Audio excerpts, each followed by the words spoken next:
लिहिण्याचा माझा एक छंद. मी ना लेखक आहे ना कवयित्री. मी ना लेखक आहे ना कवयित्री. लिहिण्याचा माझा एक छंद आहे. माझ्या ओळी थोड्या कविता मांडता, माझ्या गोष्टी थोडा लेख लिहिता. मनातलं कधी कोणाला सांगता नाही आलं.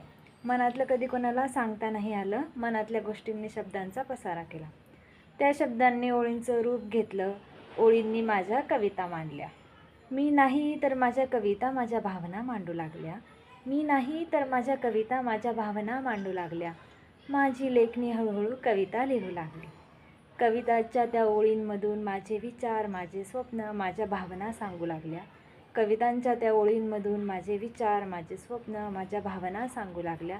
शब्दांच्या त्या पसारांनी कविता लिहू लागल्या, कविता लिहू लागल्या. मी ना लेखक आहे ना कवयित्री. मी ना लेखक आहे ना कवयित्री. लिहिण्याचा माझा एक छंद आहे. लिहिण्याचा माझा एक छंद आहे.